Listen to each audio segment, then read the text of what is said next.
What if I told you that the voice that's ruining your life isn't external but internal?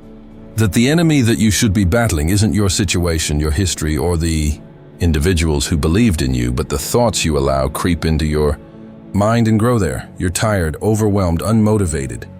But have you ever taken the time to wonder why? Why do you consistently doubt yourself even when you're aware of the capabilities you have?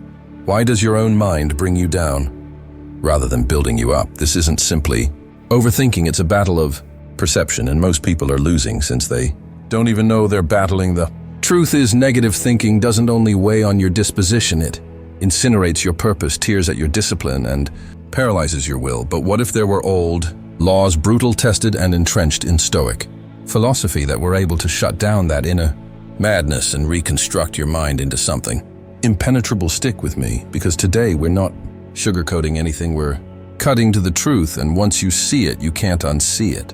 Law 1, attack the root, not the symptom. Most people live within a chattering head without realizing it. Their minds are saturated with little fires, anxious thoughts, restless worries, sudden outbursts of self-doubt, and they spend each day quelling them one by one. But here's the thing. No matter how many times you crush them, they return. Why? Because you're addressing symptoms, not origins. You're too busy soothing the din, but you're failing to inquire where it is coming from. Stoicism instructs us that the mind is not an arbitrary tempest. It's a habit. And if we don't explore that habit, we get hit with the same mental assaults again and again. This is where true self-mastery starts, not by responding, but by inquiring. It means becoming honest about what's behind the thought, the fear, the story, the wound.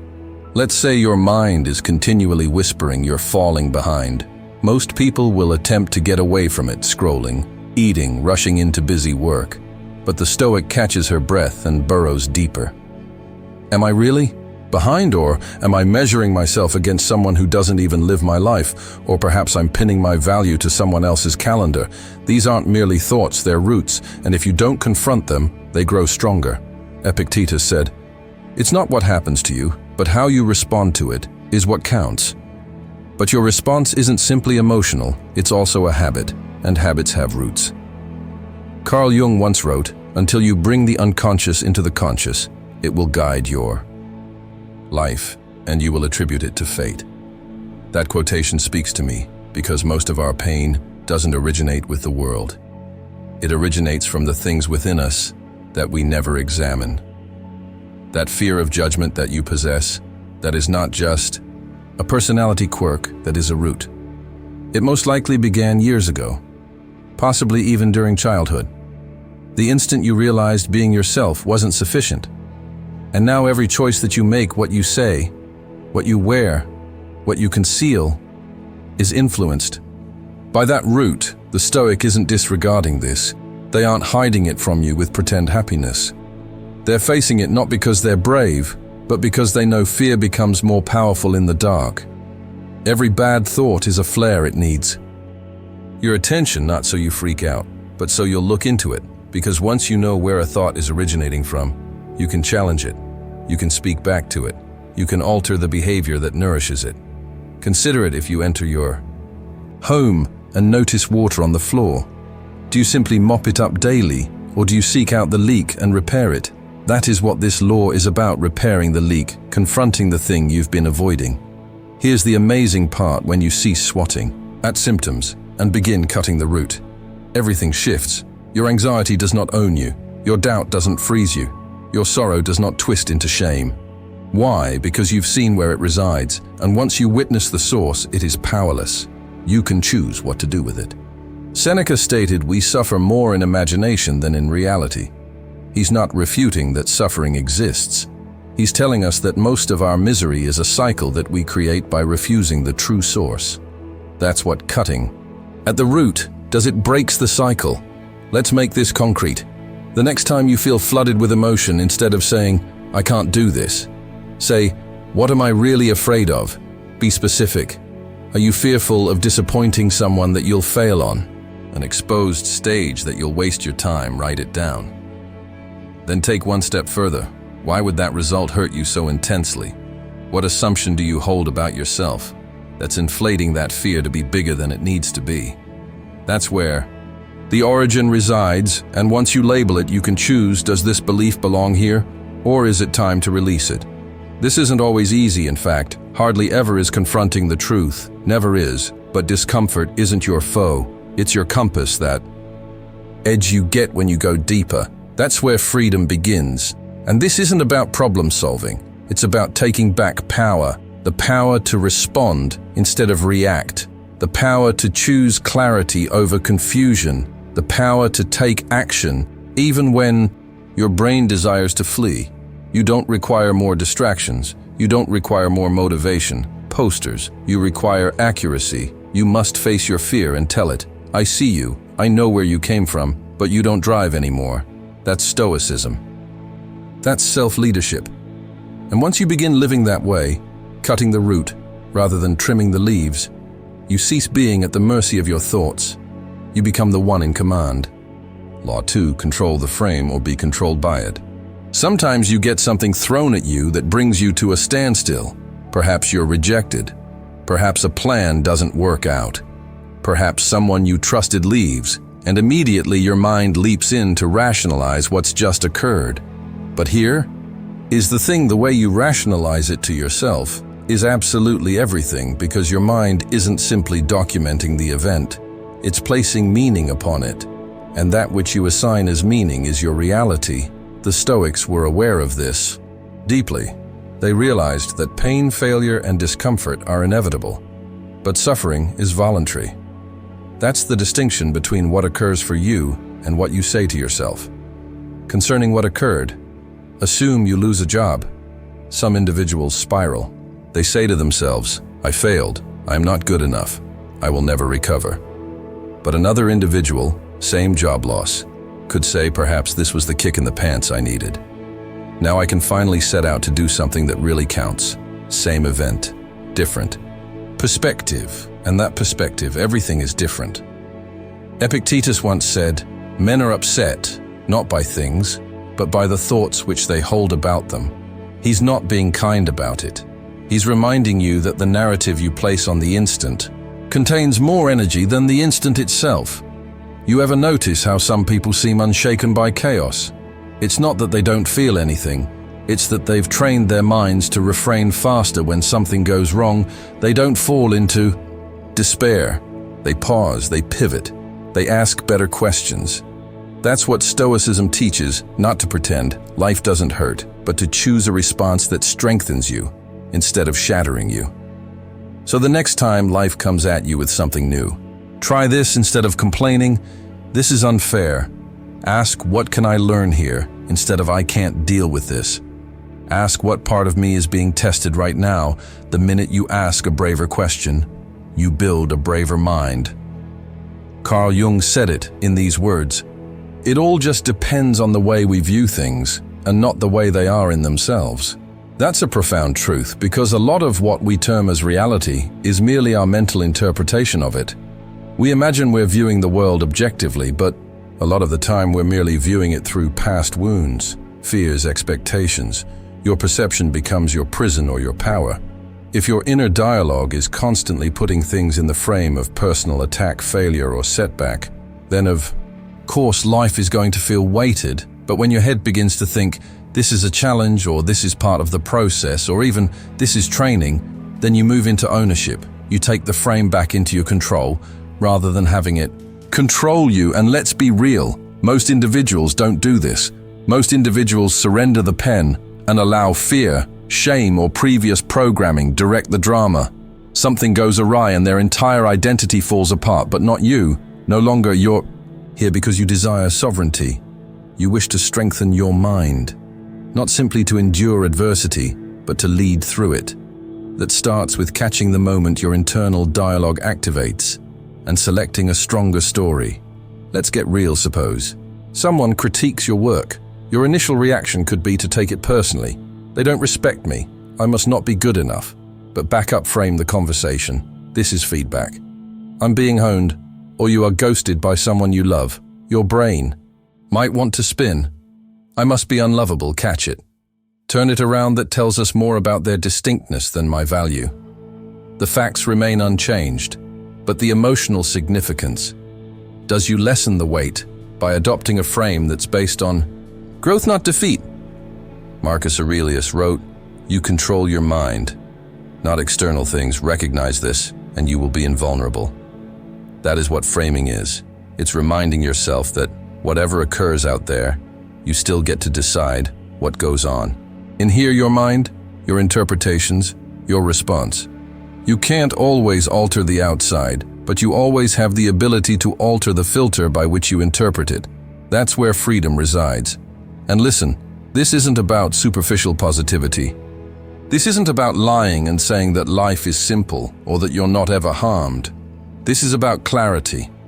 Because when you acknowledge that your narrative decides strength, you cease playing the victim and begin creating your own reality. You cease asking, "Why is this happening to me?"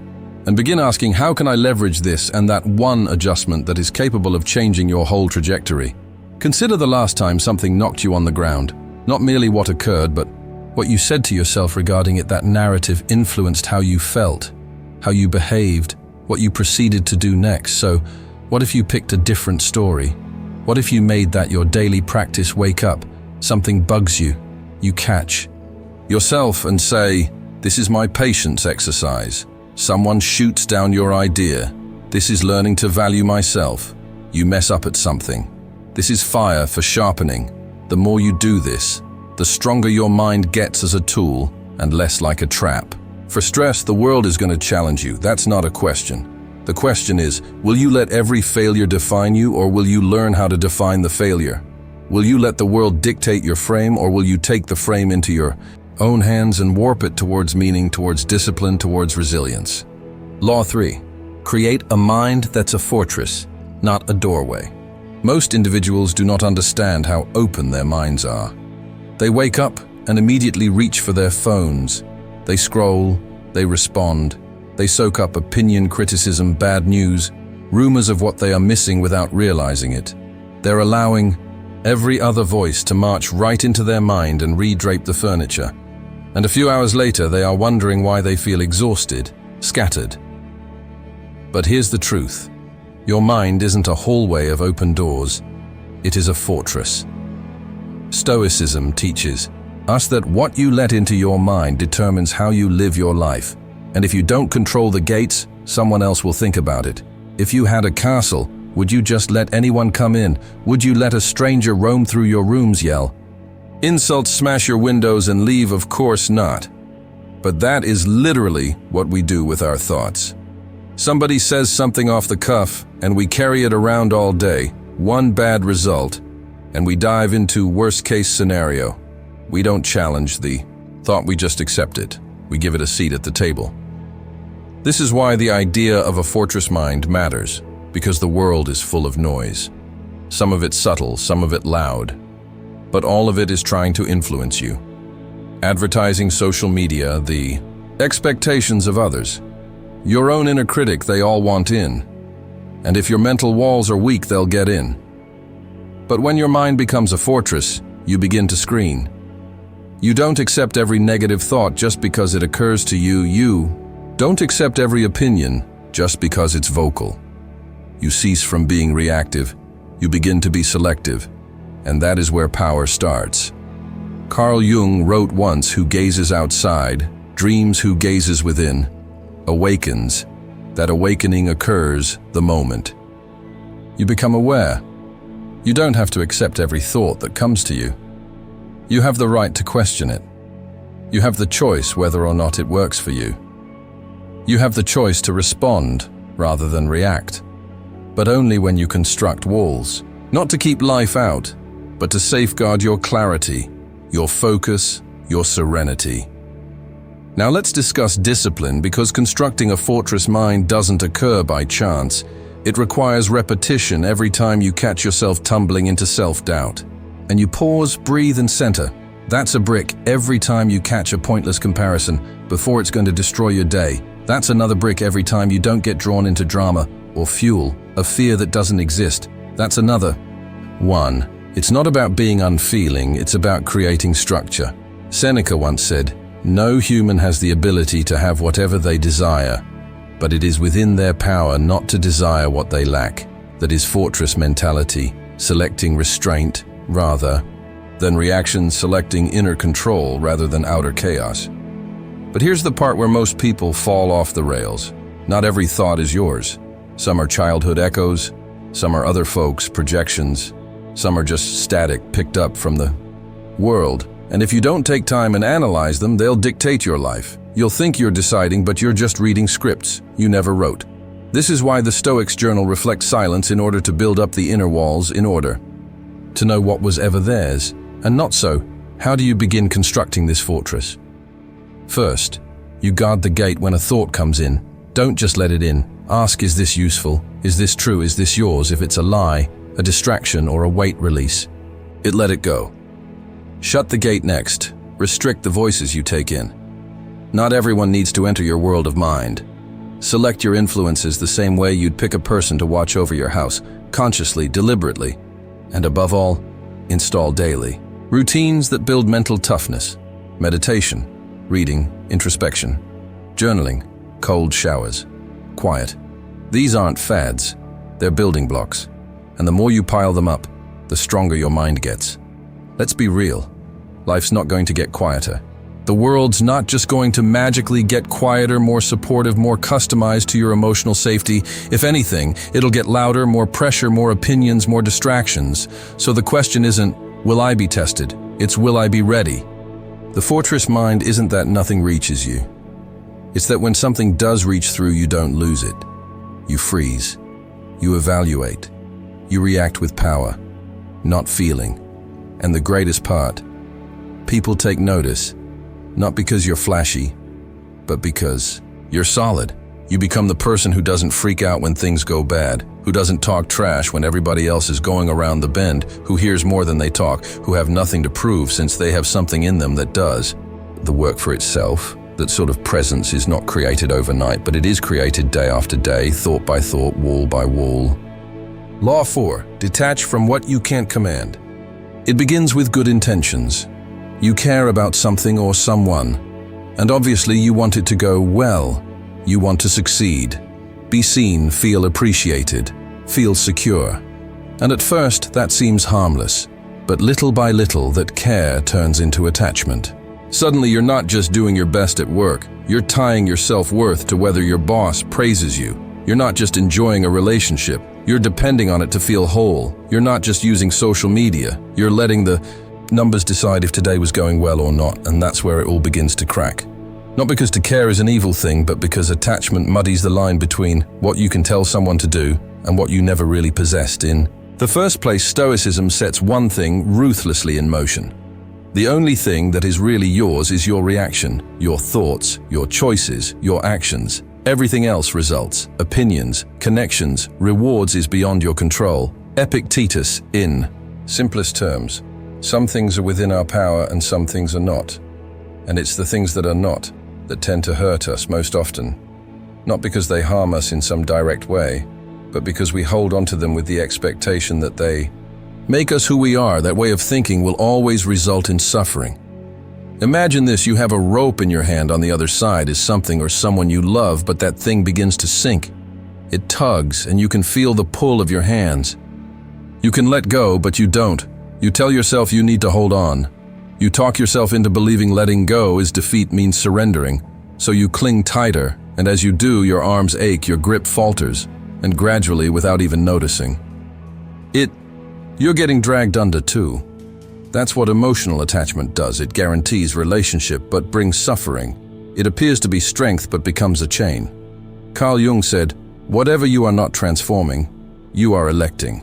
And when you keep hanging on to what is evidently hurting you, that's what you're doing.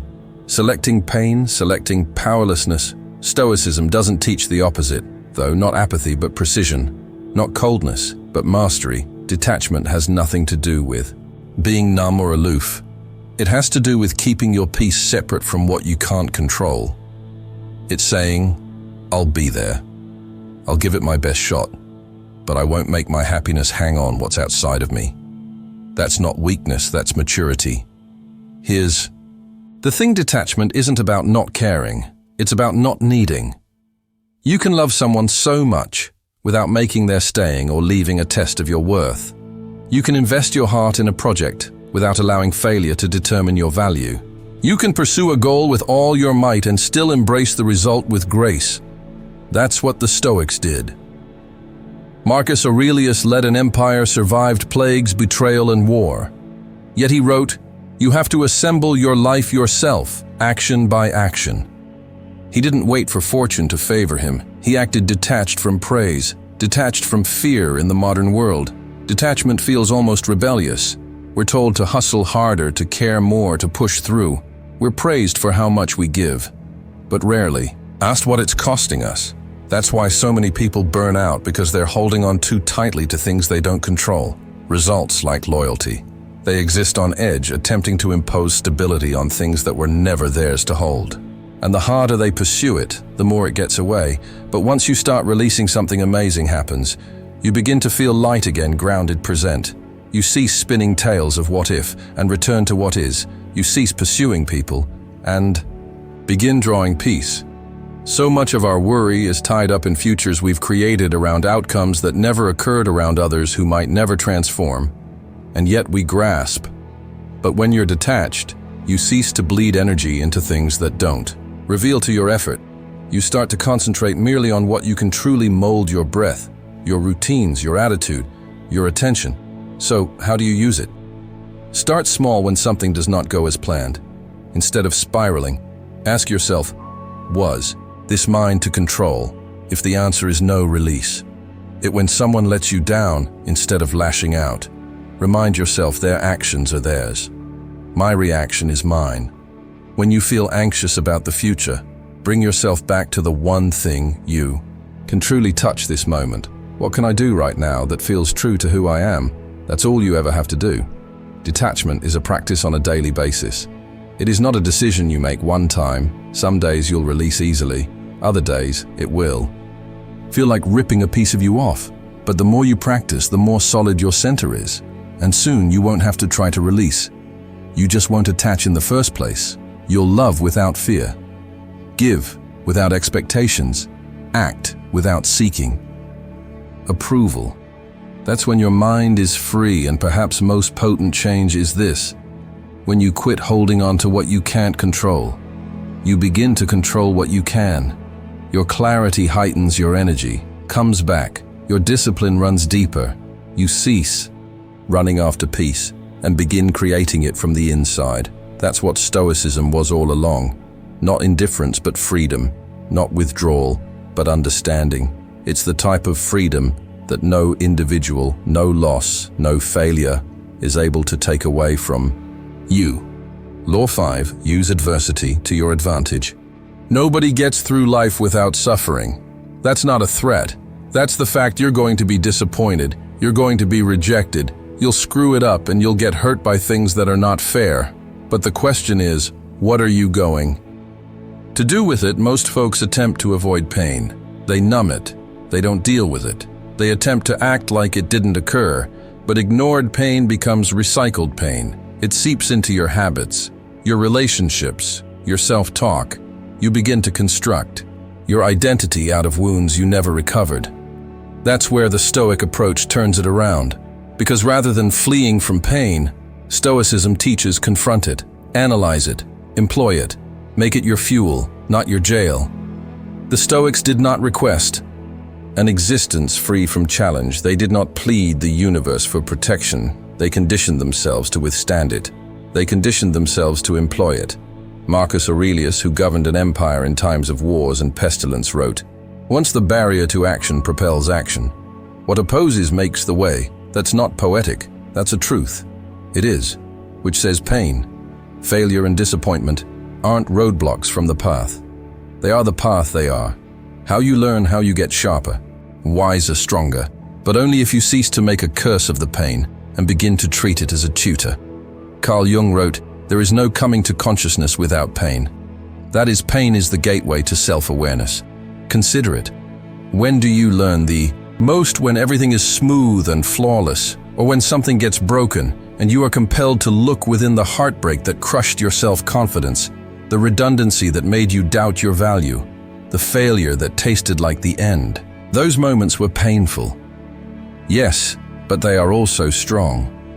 They lay open what is weak and leave you an opportunity to rebuild with something stronger, something real. But there's a catch. You have to decide to use the pain, because pain doesn't make you necessarily stronger. It can shatter you if you let it. It can leave you bitter, resentful, stuck, or it can shape something new within you. The distinction is in the narrative you place on it. Most people experience suffering inquiring, why is this occurring to me? The Stoic inquires, how can I utilize this? That one change renders everything distinct. Let's say you fail at something significant. You lose money. You are humiliated. You let individuals down. You might descend into shame. You might conceal. You might let that failure shape your identity, or you might dissect it. Ask yourself, what did this tell me about me? Where was I not prepared? Where was I too presumptuous? What habits do I need to shift? When you do that, the failure becomes data. It becomes leverage. It becomes your advantage.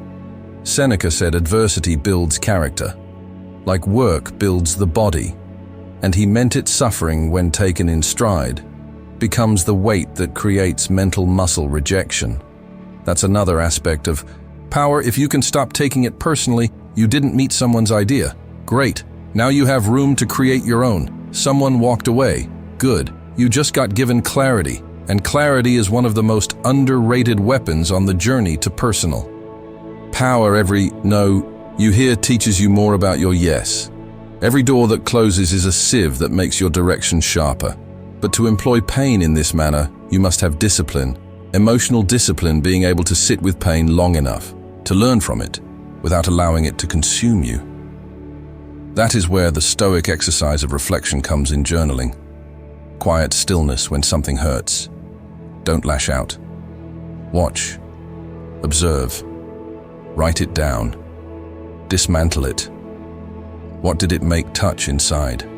What belief did it challenge? What strength did it reveal you didn't know you had? This isn't about suppressing pain. It's about metabolizing it, turning it into mental nutrition. Now imagine what happens when you start doing this consistently. When your default response to setbacks isn't panic or self-pity, but analysis and action, you lose. And instead of collapsing, you lean in, you get criticized. And rather than taking it as a blow, you take it as feedback. You get knocked down, and rather than asking, why me, you say, watch me. That's what power looks like. Quiet, resilient, relentless. The Stoics were not perfect. They hurt like the rest of us. But what set them apart is that they refused to waste it. They used life as a forge and all that. They had hurt them, turned into flame. Every scar was a lesson. Every bruise was evidence they were still alive. That is not just old wisdom. It's something you can use as a weapon. You can use daily. So whatever hurts you right now, don't bury it. Don't wish away. Analyze it, hone it, utilize it. Ask yourself, how can this make me wise? How can this make me stronger? How can this be my advantage rather than my excuse? Because here's the ultimate truth. You don't become powerful by sidestepping storms. You become powerful by becoming the storm. You become the force that becomes harder, that grows through failure, that cuts through darkness. You don't wait for things to get easier. You become stronger. You don't wait for the world to give you peace. You work for it brick by brick through all the struggles you've ever faced. Law 6, let silence be your superpower. Sometimes the strongest thing you can do is remain silent, not out of fear, not because you're uncertain, but because you've learned the difference between expression and exposure. We live in an era where everybody's expected to have an opinion on everything, to post it, share it, shout it, vent it. But here's the reality. No one will admit to the more you say your weakness aloud, the more you strengthen it. That instant when you state, I'm just so nervous, or I feel like I'm not good enough, may feel like relief, but what you're actually doing is chiseling those words further into yourself. The Stoics knew this way back before it was a cultural expectation to overshare. They didn't censor their feelings. They were not holding them in. They didn't pretend to be strong. They developed silence as a tool of power. Negative thoughts feed on volume. The louder you express them, the more they resonate, And the more they resonate, the more authentic they sound. Have you ever caught yourself saying something out loud, and suddenly it becomes heavier, more dramatic, more intense? That's because you're not only thinking it anymore, you're doing it. You're giving it shape, voice, meaning, and the brain pays attention. Marcus Aurelius once said, "What you think about makes your mind good or bad now includes speech in that equation, and it compounds." That's why the Stoics guarded what they said, because they knew something. We've largely forgotten your words. Create your world, Carl Jung repeated. The same wisdom psychologically, when he claimed the more stupid a man is, the less mysterious life appears to him. What he actually meant was, the more you gab without thinking, the more you numb your consciousness of what is actually happening within. Your silence, on the other hand, compels examination. It makes you sit with unease rather than outsource it through din. And that awkwardness, that's where the growth occurs. Silence doesn't equal being cut off. It equals being intentional. It equals being intentional about when and how you choose to exert your energy. Because here's something important: each time you explain yourself, justify your feelings, or vent about stuff that you can't do anything about, you're losing your power. You're handing out fragments of your clarity to individuals who may not even be familiar with your reality. The Stoics did not play those games. They accepted quiet instead of clamor. They conditioned themselves to not react to everything, not explain their plan, not debate with individuals determined to misunderstand them. Instead, they allowed their deeds speak. Seneca described it, is not that we live a little time, but that we waste so much of it. Now consider how much energy and time are wasted explaining what didn't need to be explained, sharing thoughts that didn't need to be said, pursuing validation that didn't make you any stronger. Silence isn't about being cryptic for cryptic's sake. It's about guarding your focus. It's about not giving away your blueprint to those who haven't deserved it. And it's about making your words carry weight so that when you do talk, it counts. Let's go even further. Silence disciplines emotional control. When you hold back from venting or complaining, you're not holding in emotions, you're practicing to keep them, to analyze them, to master them. You're learning not to act on impulse, and along the way, that creates this sort of inner discipline that nothing outside of that can provide. Because now, when life pushes against you, you don't blink. You don't have to prove. You become steady, calm, unreadable. That's a hard kind of power. But the catch is, people are going to misinterpret your silence. They'll say you're distant, cold, detached. Let them. That's part of it. When you're quiet, people project. They're wondering what you're thinking. They're trying to figure out what your next step is, and that gains you strategic leverage, not because you're trying to control anyone, but because clarity adores. Stillness and confusion tends to fall apart on its own. The Stoics didn't tell everyone everything, and neither should you. Amidst the noise, stillness generates contrast, and contrast generates presence. You've likely heard the phrase, "Don't say a word," unless you can enhance the silence. That's not merely a line of poetry. It's a Stoic maxim in practice before speaking. Ask, is this needful? Is this helpful? Does this show the person I wish to be? If the response is no, remain silent. Let your silence serve as a filter, because the fewer words you speak, the more thoughtful you grow with the ones that you do utilize. And when your words are few, they cut deeper. They ring longer. Aristotle once asserted, wise men speak because they have something to say, fools because they have to say something. And that's a brutal reality in modern times, where perpetual talking is mistaken for wisdom. The Stoic doesn't need to post their thoughts to assert they've had them. They don't need to tell us every little thing to be real. They move with presence, speak with intention, and honor their inner world as sacred. So how do you begin to make silence your power? Begin by practicing restraint when you need to spew. Immediately stop when someone offends you or hurts you. Stop when you don't know what to say. Stop in those stops. You'll begin to feel something different: control. And that control is the dirt where confidence develops. It's the place where clarity comes in. And it's the point where reaction is over and response has just started. This is not about being quiet forever. This is about learning the worth of silence. So when you do speak, it is out of strength, not insecurity. You speak because you've already thought of it. You speak because it's value-adding. You talk because it's in keeping with your values. And when you conduct yourself that way, people sense your presence, even when you're not saying anything at all. Law 7, recreate the story you live under. Every single day, whether you know it or not, you wake up within a story, not one dictated by fate or coerced by circumstances, but one that you've written the way that you think about yourself, the beliefs that you hold about who you are, what you're worth, and what you're capable of. That story doesn't necessarily shout loud, but it runs deep at times. It whispers, "I'm not good enough." Sometimes it screams, "This always happens to me." And usually we just believe those lines as fact, but they're not fact, they're habits, mental scripts that we've been repeating for too long. They begin to feel tangible, but the reality is, you can alter the narrative, and when you do, everything transforms with it. The Stoics were aware of this on a deep level. They knew that the mind could be either your best friend or your worst enemy based on what you let it recite. Marcus Aurelius wrote that the soul is colored by the hue of its thoughts. Consider that for a moment, if you're constantly giving your mind the language of limitation, fear, or self-doubt, your identity gradually becomes colored with that shade. You begin to live like someone who can't change, can't grow, can't rise. But if you alter the language, if you shift the narrative, you begin to live like someone who can, and that is where power starts. Let's keep it easy. Your brain will come to think what it hears the most. What that includes is what it hears from you. If you continue saying such things, like "I'm not a confident person," or "I always mess up," or "this is just who I am," then your mind will construct behaviors that are consistent with what it believes. It doesn't argue with you. It follows you.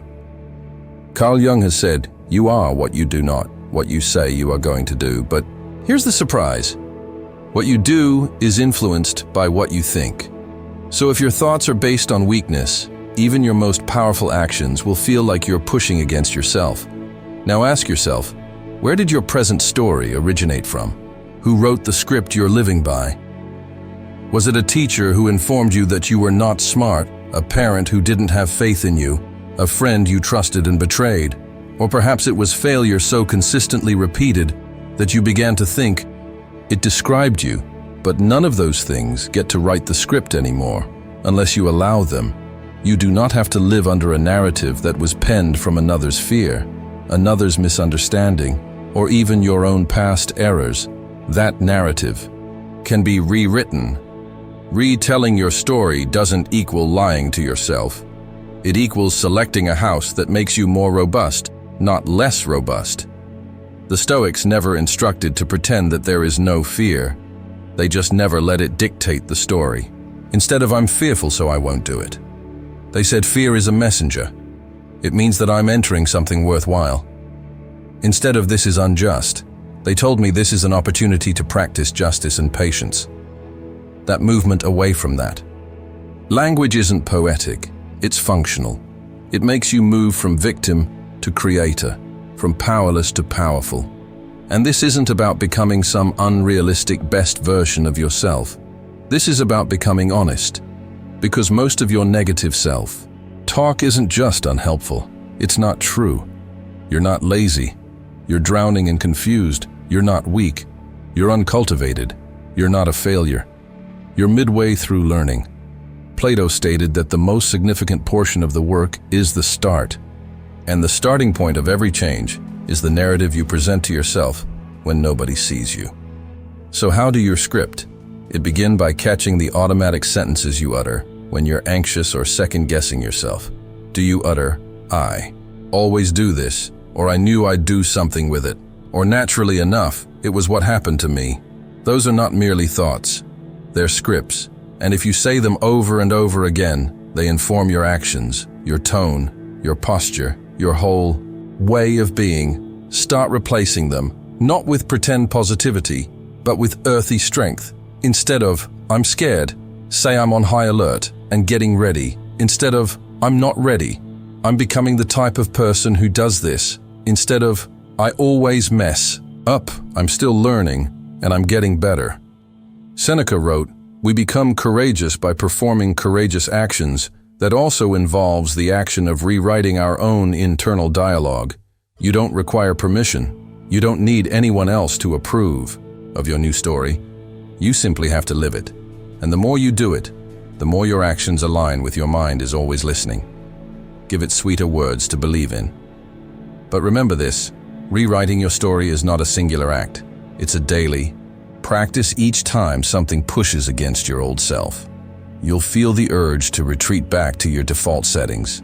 See, you still don't have what it takes in that moment. You don't fight. You respond with the new story. I used to think that.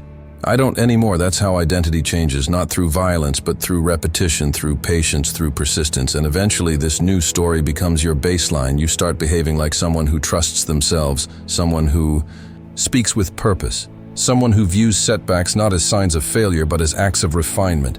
The tale needn't be epic. It just needs to be yours, grounded in knowing, written in power, carried with restraint. You aren't what went on with you. You are what you decide to do next. The script in your head isn't written in ink, it's in chalk, and you presently possess the eraser. Use it not because your past was erroneous, but because your future is worthy of a better storyteller. The world will forever attempt to shake you through noise, through fear, through doubt, but the ability to stand still, to think clearly, to act purposefully, that's always been yours. You do not need to control everything in your vicinity. You simply have to command what's inside, and when you do, nothing can reach your peace. Remember, your mind is your greatest weapon. Sharpen it daily and nothing can break you. Thanks for watching.